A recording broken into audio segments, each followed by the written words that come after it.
नमस्ते सदा वत्सले मातृभूमे त्वया हिन्दुभूमे सुखं वर्धितोऽहम् महामंगले पुण्यभूमे त्वदर्थे पतत्वेशकायो नमस्ते नमस्ते रत्नाकराधौतपदं हिमालयकिरीटिनीं ब्रह्मराजर्षिरत्नाढ्यां वंदे भारत मातरम्। उत्तरं यत् समुद्रस्य हिमाद्रैश्चैव दक्षिणं वर्षं तद् भारतं नाम भारतीयत संतति। प्रभो शक्तिमन् हिन्दुराष्ट्राङ्गभूता इमे सादरं त्वां नमामो वयम्।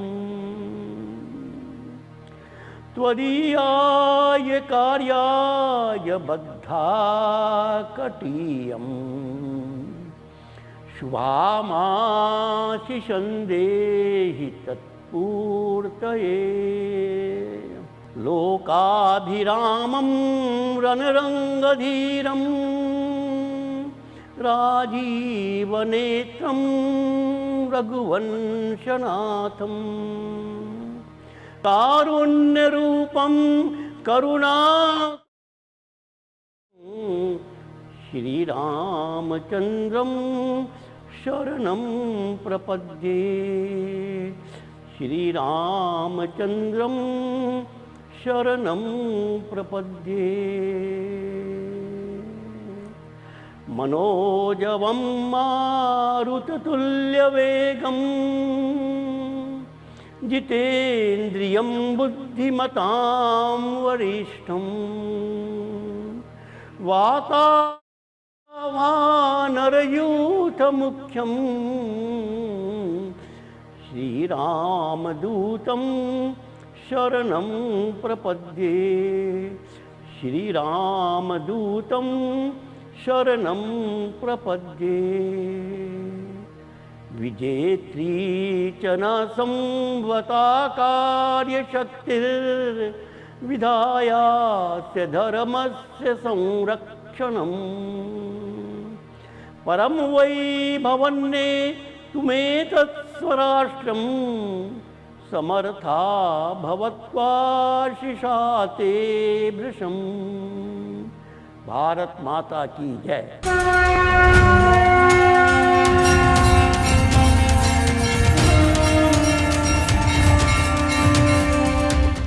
सबको मेरा नमस्कार। हम लोग पिछले सत्र में चर्चा कर रहे थे राम लखन सीता मन बसिया। इसका एक अर्थ यह भी है कि हमारा ध्येय हमारे अंतःकरण में जागृत अवस्था में होना चाहिए। आखिर हमारा ध्येय क्या है? हम इस देश में राम राज्य स्थापित करना चाहते हैं। हम इस देश में धर्म राज्य स्थापित करना चाहते हैं। हम इस देश में राजनीति धर्म सत्ता के नियंत्रण में देखना चाहते हैं। इसका रास्ता क्या है? इसका रास्ता है सीता को सम्मान करो, धरती पुत्रों को सम्मान करो और लखन लाल जी को जगाओ, धरती की ताकत जगाओ। ये ध्येयवाद हमारे हृदय में अंतःकरण में प्रज्वलित अग्नि के समान जीवित रहे। संघ की प्रार्थना में हम भगवान से 5 गुण मांगते हैं। 4 गुण मांग लिए। शील मांगा अर्थात चरित्र, शक्ति मांगा, ज्ञान मांगा, साहस वीर व्रत मांगा, लेकिन मन नहीं भरा। और अंत में हम भगवान से कहते हैं, भगवान तदंतः स्मृत्वक्षया ध्येय निष्ठा हृदंतः प्रजागर्तु तीव्रा निशम।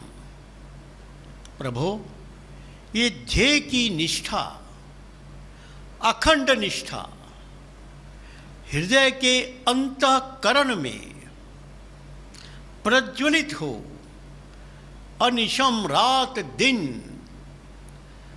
तीव्रता पूर्वक। इसी बात को तुलसीदास जी यहाँ लिख रहे हैं, राम लखन सीता मन बसिया।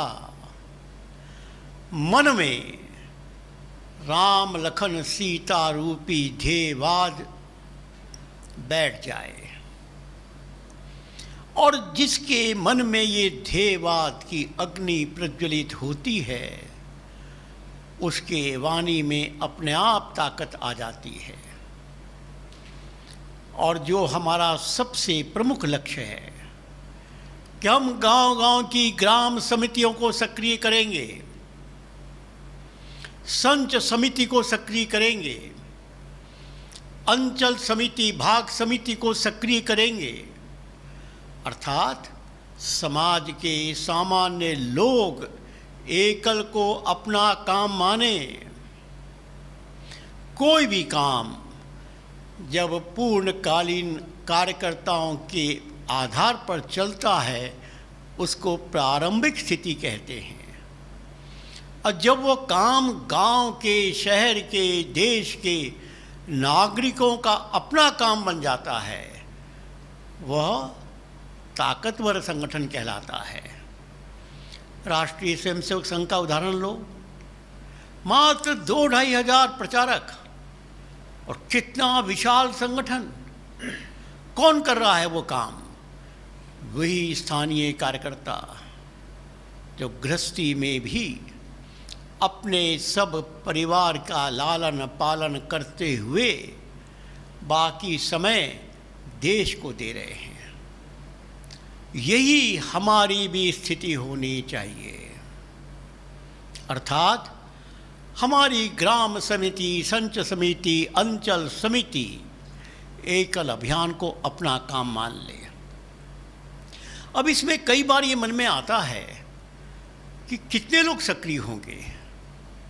ध्यान रखो, पूरी रामायण में राम जी केवल एक कार्यकर्ता ही बना पाए, हनुमान जी,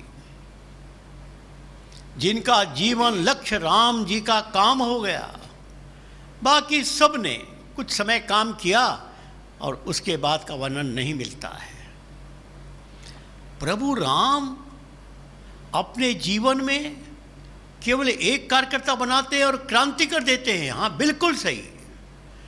हमने यदि एक कार्यकर्ता भी बना लिया, एक दीपक भी जल गया, अंधकार के कमरे में प्रकाश आ जाएगा, अंधकार चला जाएगा।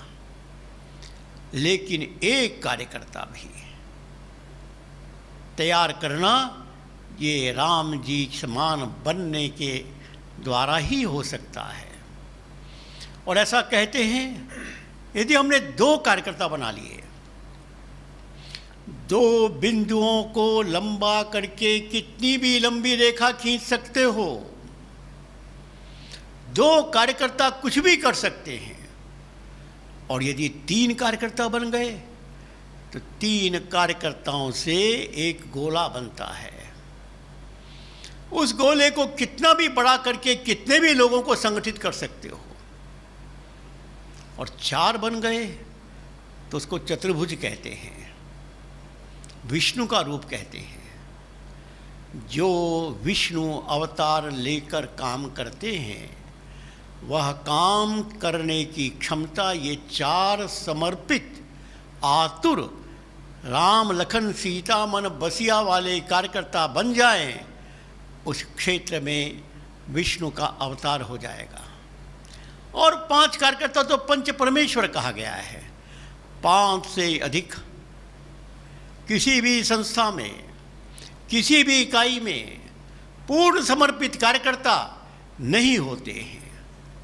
1, 2, 3 हो गया, 4 तक भी बहुत कम, 5 तक बड़ा असंभव है। इसलिए ये मत सोचो कि समिति के लोग कितने सक्रिय हुए, ये सोचो क्या एक भी कार्यकर्ता मेरे व्यवहार से प्रभावित हुआ या नहीं। और ध्यान रखो, मैंने पिछले बार भी कहा, हनुमान जी ज्ञान गुण सागर हैं। मैंने कहा जब तक गुण नहीं होता ज्ञान लंगड़ा होता है, और जब तक ज्ञान नहीं होता गुण अंधा होता है। आपको ज्ञान भी चाहिए और उसका जीवन में व्यवहार भी चाहिए। जिस कार्यकर्ता के जीवन में समर्पण, परिश्रम, आतुरता, उसकी आंखें बोलने लगेंगी, सामने वाला कोई समिति का व्यक्ति उसकी बात का उल्लंघन नहीं कर सकता। इसलिए हनुमान चालीसा हमको समझा रही है कि यदि तुम्हारे जीवन में हनुमत तत्व प्रकट हो गया तो समिति सक्रिय हो जाएगी। समिति की सक्रियता में संख्या की चिंता मत करना, समर्पण की चिंता करना। सेवावृत्तियों की संख्या पर गर्व मत करो, समर्पण पर गर्व करो। समर्पण सच्चा है तो एक हनुमान भी क्रांति ले आएगा, और समर्पण सच्चा नहीं है तो कितने भी लाखों लोगों की भीड़ कुछ नहीं कर पाएगी। इसलिए इन 8 चौपाइयों में तुलसीदास जी ने हनुमान जी के माध्यम से हमें कैसा बनना है इसकी चर्चा की। अब आगामी 4 चौपाइयाँ हमें क्या करना है इसकी चर्चा तुलसीदास जी कर रहे हैं। आइए पहले वे 4 चौपाइयाँ हम सुनते हैं, फिर उसकी व्याख्या करेंगे। सूक्ष्म रूप धरि सियाहि दिखावा, विकट रूप धरि लंक जरावा। भीम रूप धरि असुर सहारे, रामचंद्र के काज सवारे। लाए सजीवन लखन जियाए, श्री रघुवीर हरषि उर लाए। रघुपति कीन्ही बहुत बड़ाई, तुम मम प्रिय भरतहि सम भाई। सूक्ष्म रूप धरि सियहि दिखावा। प्रसंग तो अशोक वाटिका का है कि हनुमान जी वहाँ गए। हनुमान जी ने अपना सूक्ष्म रूप धर के सीता जी के दर्शन किए। सीता जी ने हनुमान जी को नहीं देखा था।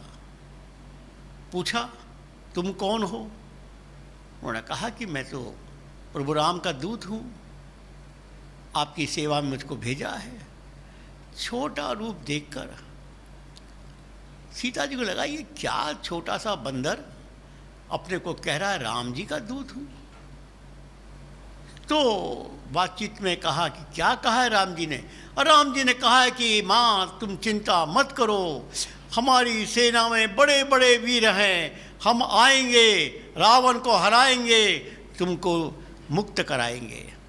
सीता का ना तुम्हारी सेना में बड़े बड़े वीर हैं, तुम्हारी तरह बंदर, और हनुमान ये रावण की सेना को हराएंगे।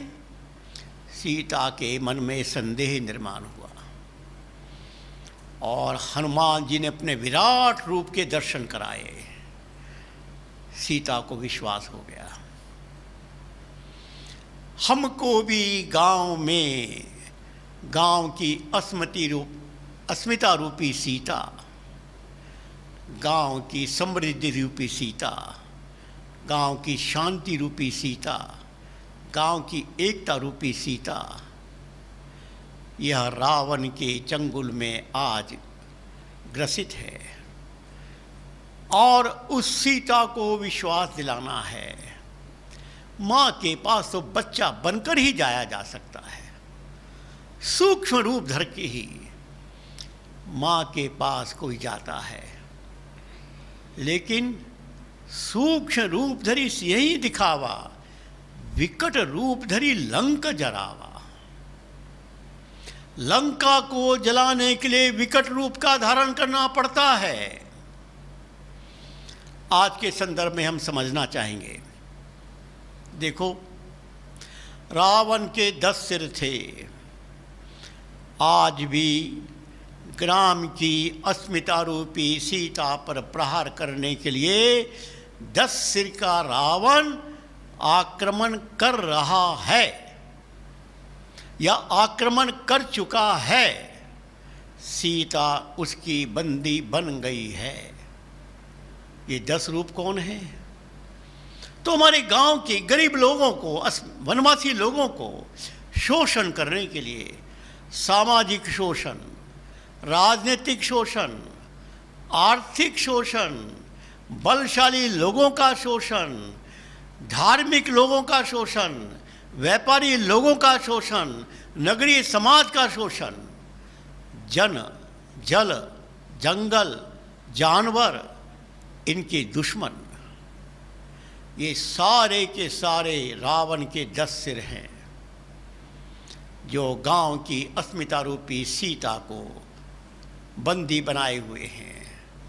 और हमारे गांव की सीता अशोक वाटिका में रो रही है।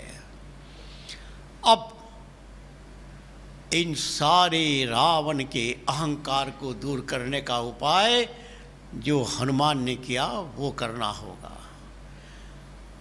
इन सारे रावण की लंका जिस पर ये गर्व करते हैं, सोने की लंका पर रावण का गर्व था, ये सारे गांव के दुश्मन अपने अपने समृद्धि पर अहंकार कर रहे हैं।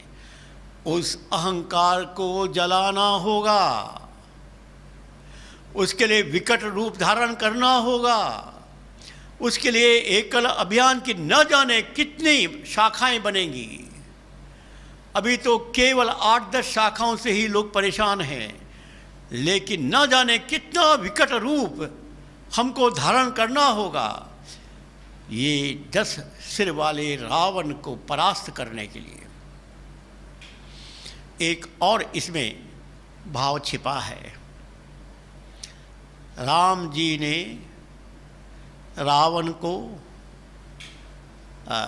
ने हनुमान को सीता के खोज करने का आदेश दिया था। तो हनुमान जी सीता की खोज करके चले जाते वापस, लेकिन हनुमान जी ने सीता की खोज करने के साथ साथ उनके सारे जंगल उजाड़ दिए और उनको मारने के लिए आने वाले अनेक लोगों को मार दिया। हनुमान जी चले गए रावण के दरबार में और वहाँ पर ललकार दिया। उनकी पूंछ में आग लगा दी गई, लंका जला दी। यहीं पर रामायण हमको एक नया संकेत देती है। कार्यकर्ता 2 प्रकार के होते हैं, एक कर्मचारी, एक कार्यकर्ता। कर्मचारी उसको कहते हैं जिसका ध्यान केवल बताए हुए कर्म पर होता है, और कार्यकर्ता उसको कहते हैं जो बताए हुए कार्य के लक्ष्य पर होता है ध्यान। यदि हनुमान जी केवल सीता की खोज करके आ जाते तो वो कर्मचारी की श्रेणी में आते। उत्तम कार्यकर्ता वो है जो लक्ष्य के प्राप्ति के लिए आवश्यक सब काम करता है। हनुमान जी ने वही किया। सीता की खोज के साथ साथ रावण की सेना की ताकत को भी तोल लिया। रावण के अहंकार को तोड़ने के लिए बंदी होकर उनके दरबार में भी शामिल होकर उनके सारे दरबारियों के चरित्र को समझ लिया, विभीषण से दोस्ती कर ली और लंका को जलाकर रावण को भयभीत किया। यह है सच्चा कार्यकर्ता का लक्षण। एक उदाहरण देता हूँ। एक कंपनी थी, बहुत बड़ी कंपनी थी, विदेशों से रुई मंगाकर भारत में बड़ा व्यापार चलता था। अनेक शहरों में उनके ऑफिस थे। कंपनी का मालिक उन ऑफिस में अपने हिसाब से महीने 2 महीने में एक बार जाता था। एक स्थान की बात, कंपनी का मालिक उस ऑफिस में आया। उस ऑफिस में 2 ही कर्मचारी थे, एक चौकीदार प्यून और एक मैनेजर। तो मालिक जब आया तो उस प्यून ने, उस चौकीदार ने शिकायत की, साहब कितना बड़ा अन्याय है, मैं भी 8-9 घंटे की ड्यूटी करता हूँ और मैनेजर साहब भी 8-9 घंटे ड्यूटी करते हैं, लेकिन मेरी तनख्वाह और उनकी तनख्वाह में ज़मीन आसमान का अंतर क्यों है। मालिक ने कहा ठीक है, तुमको मैं समझा दूंगा। शाम का समय हुआ। मालिक ने उस चौकीदार को कहा, जाओ देखो, पानी के जहाज से हमारे लिए कुछ रुई आई है, वो रुई कहाँ से आई है देख कर आओ। वो चौकीदार गया साइकिल पर, वहाँ गया, पूछा कि रूस से रुई आई है। आकर मालिक को बताया, साहब रूस से आई है। अच्छा रूस से आई है, कितनी आई है? ओह कितनी आई है? फिर गया पूछ के आया, साहब इतने टन आई है। किस क्वालिटी की आई है? वो किस क्वालिटी की आई है? फिर गया, फिर पूछ के आया। जितने प्रश्न उतनी बार वो गया और पूछ के आया। फिर मालिक ने उस मैनेजर को बुलाया, उसको कहा देखो हमारे कंपनी के लिए रुई का पानी का जहाज़ आया है, ज़रा वहाँ पर जानकारी करके आओ, रुई कहाँ से आई है। वो गया और सारी जानकारी एक साथ लेकर आ गया। तब मालिक ने उस प्यून को समझाया, देखो जो काम तुमने 8 घंटे में किया वह काम इसने 1 घंटे में किया, इसलिए तुमसे 8 गुना तनख्वाह इनकी ज़्यादा है। तुम कार्यकर्ता नहीं हो, ये कार्यकर्ता है, तुम कर्मचारी हो। तुमको जो काम बताया वो काम तुमने किया, लेकिन इसने वो सब किया जो बताया नहीं, लेकिन काम के लिए आवश्यक था। मित्रों, हमको भी कार्यकर्ता बनना है। हमें केवल बताए हुए काम को ही नहीं करना, वो तो करना ही है, लेकिन काम के लिए आवश्यक सब कुछ करना है। यह हनुमान जी की विशेषता। तो हनुमान जी ने लंका जलाई और फिर क्या किया? भीम रूप धरि असुर संहारे। सारे असुर दुष्ट लोग, उनको भी भीम रूप धर के, बड़ा विशाल रूप धर के उनका संहार किया। अर्थात यह भी सीता की सेवा का आवश्यक काम है। जो असुर हैं, जो दुष्ट हैं, जो माँ सीता का अपमान करते हैं, उनका संहार करना ही एकमेव रास्ता है। लेकिन उसके लिए भीम रूप धारण करना पड़ता है, विशाल संगठन। कल्पना करो, एकल अभियान 10 करोड़ परिवारों का अभियान बन जाए, 50 करोड़ का समाज एकल की हुंकार सुनने के लिए तैयार। हनुमान जागृत। कौन सा असुर है जो केवल एकल की टेढ़ी आंख देखकर ही भस्म नहीं हो जाएगा? किसी को भस्म करने की आवश्यकता नहीं पड़ेगी। अरे भीम रूप धारण करो, असुर का संहार हो जाएगा। लेकिन ये क्या तुलसीदास जी कह रहे, भीम रूप धरि असुर संहारे, रामचंद्र के काज संवारे। क्या रामचंद्र जी का यही काम था कि विकट रूप धरि लंका जरावा? ये राम जी का काम था। भीम रूप धरि असुर संहारे राम जी का काम था। हाँ, यही राम जी का काम था। जो लोग राम जी को केवल भगवान मानकर आरती करते हैं, वो राम जी का अपमान कर रहे हैं। राम जी यदि जीवित होकर अपने मन में पूछते होंगे तो इन सब के प्रति क्या सोचते होंगे? अरे मेरा काम कुछ, और ये मुझको चापलूसी करके खुश करना चाहते हैं। मेरी आरती उतार कर, मेरा नाम लेकर, मेरी माला लेकर मुझको खुश करना चाहते हैं। राम जी कभी खुश नहीं होंगे। इसीलिए आज हमारे देश में मंदिरों की संख्या बढ़ रही है, मंदिर में जाने वालों की संख्या बढ़ रही है। उसी अनुपात में इस देश में अत्याचार, कदाचार, भ्रष्टाचार, बलात्कार भी बढ़ रहा है। क्यों?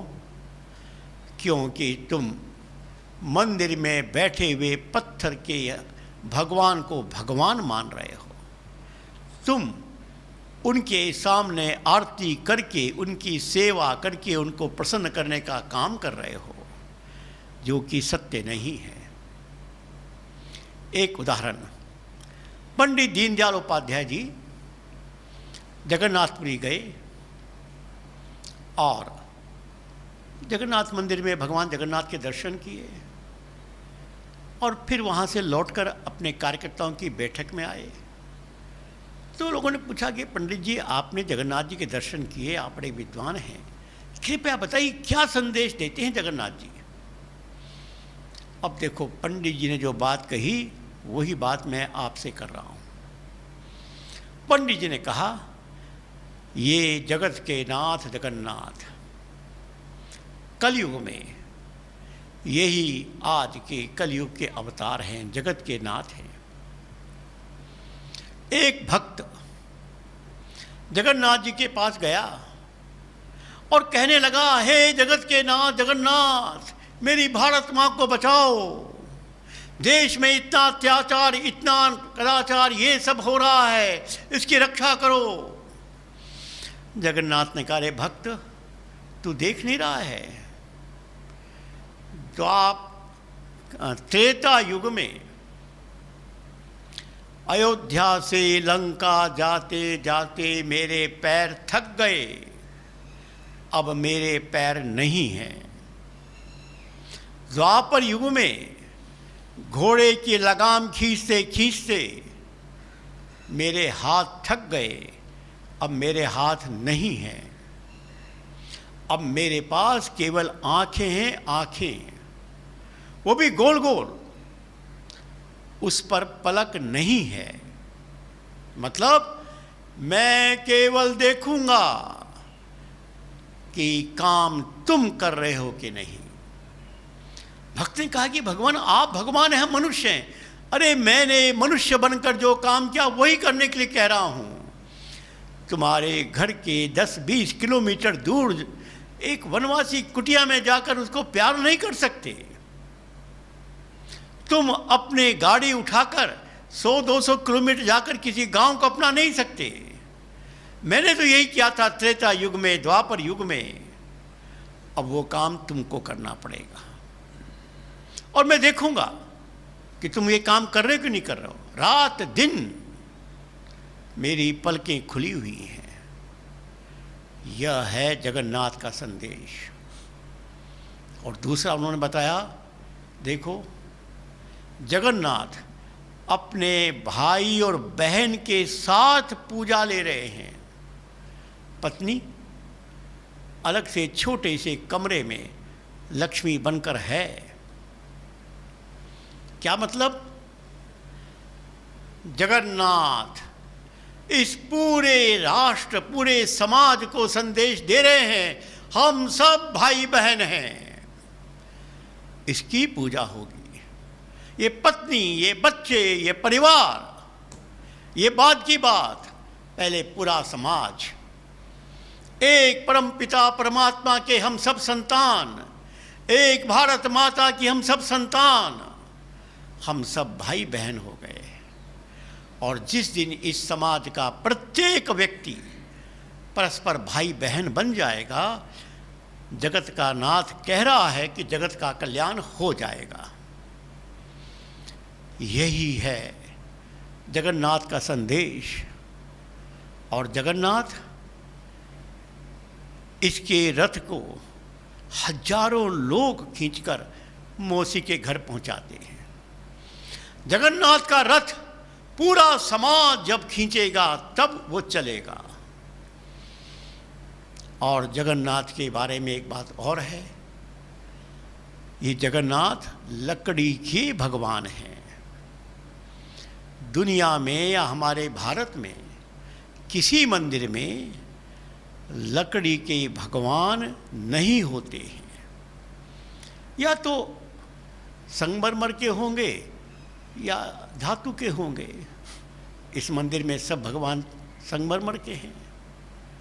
केवल जगन्नाथ लकड़ी के भगवान। और वो भी कैसे बनते हैं, उसकी कहानी में मैं बताना चाहता हूँ। अभी अभी रथ यात्रा का समय पूरा हुआ। इस रथ यात्रा के कई महीने पहले जगन्नाथ की रथ बनाने के लिए उनके सेवक जंगलों में जाते हैं। जिस पेड़ पर शंख, चक्र, गदा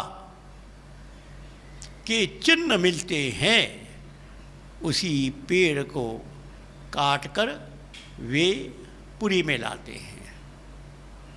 और उन्हीं पेड़ों से ही रथ बनता है। प्रतिवर्ष नया रथ बनता है। जिन पेड़ों में चक्र, सुदर्शन और हमारे सारे शुभ चिन्ह होते हैं। क्या मतलब है इसका? प्रकृति माँ जहाँ पर शुभ संकेत चिन्ह मिलते हैं, वही जगन्नाथ का रथ बनता है। और ऐसा कहते हैं कि जगन्नाथ की खोज एक वनवासी ने की थी। इसलिए आज जगन्नाथ के मंदिर में पुजारी, सेवक जो उनका भोजन बनाते हैं, केवल वनवासी ही होते हैं। और जगन्नाथ का प्रसाद, यह जो हम चावल बनाते हैं वैसा चावल होता है। और वहाँ पर एक स्थान है, उस पर बैठकर सब भक्त उस प्रसाद को ग्रहण करते हैं। और ऐसा कहते हैं, उस समय कोई भी भक्त, कोई भी दर्शक तुम्हारे पास आकर तुम्हारी हांडी से चावल लेकर खाना शुरू कर दे और तुम्हारे मन में विचार आ गया कि ये किस जाति का है, सारा पुण्य समाप्त हो जाएगा। यह है जगन्नाथ संस्कृति। यह है जगत के नाथ स्वामी की कहानी। आज इस देश को फिर से उसी समाज की शक्ति का जागरण करना है। वही राम जी का काम है। और फिर चौपाई कहती है, लाए सजीवन लखन जियाए, संजीवनी बूटी लाए और लखन लाल जी की मूर्छा दूर की। मित्रों, रामायण में राम रावण युद्ध में लखन लाल जी 2 बार मूर्छित हुए थे। एक बार रावण के द्वारा, एक बार मेघनाथ के द्वारा। और वाल्मीकि रामायण कहती है, दोनों अवसर पर जब रावण के वान से, शक्तिवान से लखनलाल जी मूर्छित हुए तो रावण बहुत प्रसन्न हो गया, दौड़ के आया और लखनलाल जी को उठाकर अपनी लंका में ले जाकर सीता को दिखाने की सोचा, उसको उठाकर अपने लंका में ले जाने की योजना बनाई। रामायण कहती है कि रावण और उसके सारे लोग लग गए, लखनलाल जी को नहीं उठा पाए। और थोड़ी देर के बाद हनुमान जी की दृष्टि पड़ी, हनुमान जी लखनलाल जी को उठाकर राम जी के पास ले आए। दूसरी बार जब मेघनाथ का ब्रह्मास्त्र लगा, शक्तिवान लगा, लखनलाल जी और मूर्छित हुए।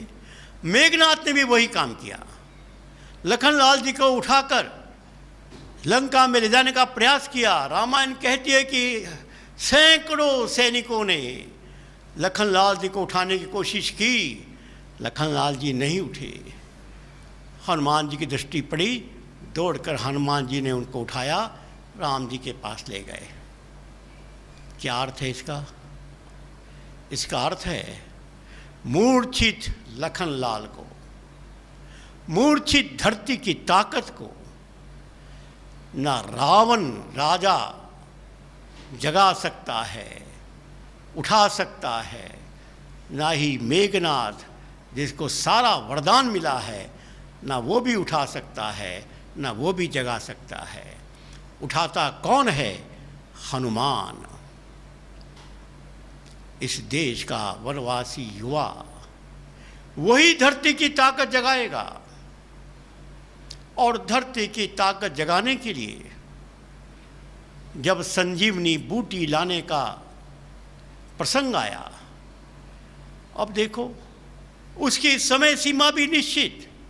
सुषेण ने कह दिया, प्रातःकाल सूर्य उदय के पूर्व यदि संजीवनी बूटी नहीं आई और सूर्य निकल गया, लखनलाल जी को बचाना मुश्किल हो जाएगा।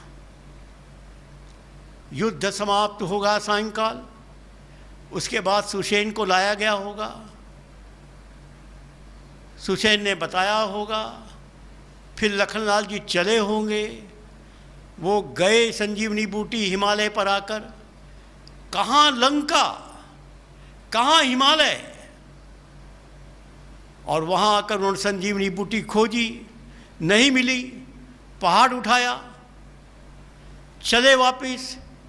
रास्ते में भरत जी ने तीर मारकर उनको गिराया, वहाँ कुछ बाधा आई और बीच में एक नेमी नाम का राक्षस एक संत बनकर उनके रास्ते को रोका।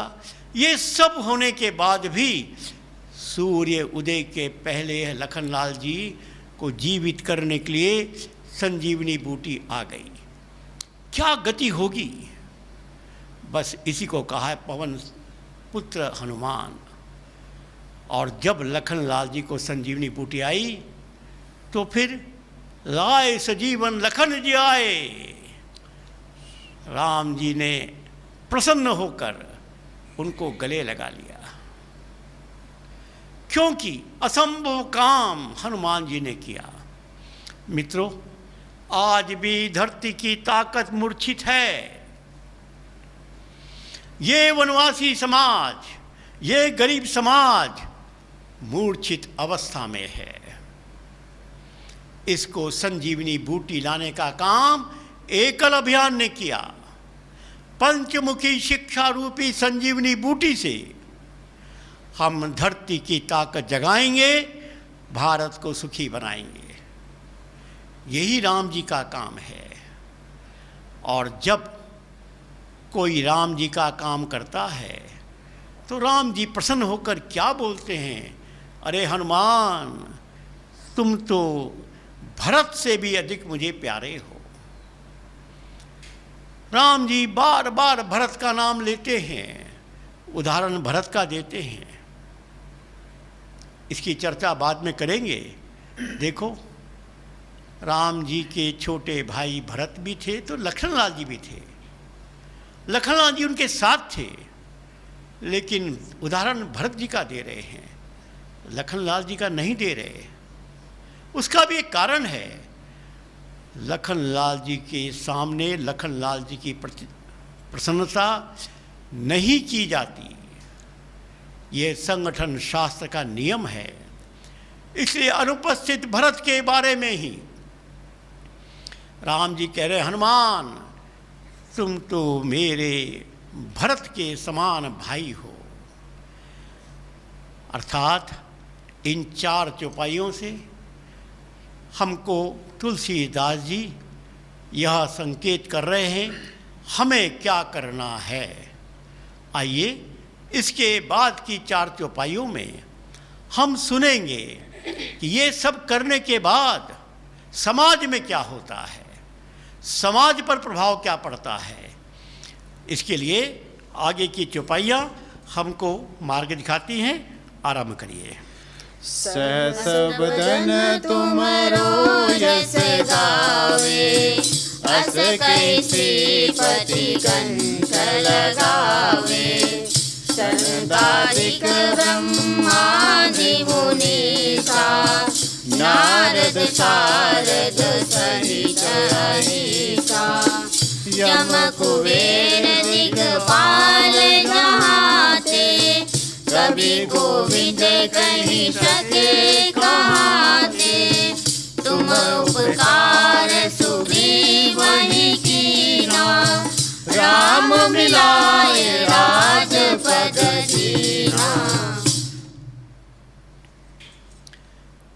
तुलसीदास जी वर्णन कर रहे हैं कि जब हनुमान जी ने लखनलाल जी को संजीवनी बूटी से मूर्छा से बचा लिया, राम जी ने उनको अपने सगे भाई भरत के समान कहकर गले से लगा लिया।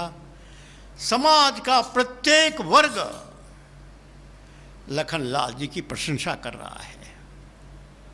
शेषनाग जी प्रशंसा कर रहे हैं, सरस्वती माँ प्रशंसा कर रही है, बड़े बड़े राजा प्रशंसा कर रहे हैं, धनपति प्रशंसा कर रहे हैं, बलवान प्रशंसा कर रहे हैं, ऋषि मुनि प्रशंसा कर रहे हैं। समाज का कोई वर्ग ऐसा नहीं जिसने हनुमान जी की प्रशंसा नहीं की। मित्रों, जिस दिन एकल अभियान धरती की ताकत जगाएगा, 10 करोड़ इस वनवासी परिवार को हनुमान परिवार बनाएगा, 10 करोड़ युवाओं को हनुमान के रूप में खड़ा करेगा, सारी दुनिया तुम्हारी प्रशंसा करेगी। प्रभु राम तो तुमको आलिंगन में लगा ही लेंगे, लेकिन समाज का कोई वर्ग ऐसा नहीं जो तुम्हारी प्रशंसा नहीं करेगा। देखो, इस कोरोना के संकट में एक बहुत छोटा सा काम हमने किया। हमने कोरोना का प्रारंभ होते ही मार्च महीने से ही गांव-गांव की रक्षा करने का एक उपक्रम शुरू किया। विचार क्रांति के नाम से हर गांव को सुरक्षित करने की योजना बनाई और 3-4 महीने में ही, अर्थात इस जून मास के अंत तक या मध्य तक क्या दिखाई दिया? सारा शहर संक्रमित, सारा ग्रामीण भारत सुरक्षित। असंभव काम करके हमारे हनुमानों ने दिखाया। सारा देश, सारी दुनिया आज एकल अभियान की प्रशंसा कर रही है। सारे नगरवासी एक ही बात कह रहे हैं कि एकल अभियान यदि समय से सक्रिय नहीं होता, गांव की रक्षा नहीं होती। एक छोटे से काम पर सारा समाज तुमको आशीर्वाद दे रहा है, और यदि तुमने धरती की ताकत जगा ली, उसका बहुत सीधा मतलब है 10 करोड़ परिवारों को हनुमान परिवार बना लिया। 10 करोड़ परिवारों के एक एक युवक को हमने हनुमान योद्धा बना लिया। 10 परिवार पर एक हमने युवा योद्धा बना लिया। यह धरती की ताकत जग जाएगी। सारे देश का हर समाज प्रशंसा करेगा। लेकिन इससे बड़ा काम होगा, तुम उपकार सुग्रीव ही कीना, राम मिलाए राजपद दीना। देखो, आज सारा देश का सामान्य नागरिक राजनीतिक सत्ता से अपेक्षा कर रहा है और राजनीतिक सत्ता के बारे में चिंतित भी है, कुछ नहीं कर पा रहा है। ऐसी स्थिति में हनुमान जी हमको मार्ग दिखाते हैं। हनुमान जी ने सुग्रीव को राम जी से दोस्ती करके किस प्रकार राजपद पर बैठाया। जिसके दिल में राम, वही बनेगा इस देश का राजा। यही काम हनुमान जी का। इसकी व्याख्या हम अगले सत्र में करेंगे। असंभव काम अर्थात राम भक्त ही सरकार बनाएंगे, राम भक्त ही राजा बनेंगे और कोई नहीं बन पाएगा। ये काम इस देश का हनुमान करके दिखाएगा। अगले सत्र में इसकी चर्चा करेंगे। सबको नमस्कार, धन्यवाद।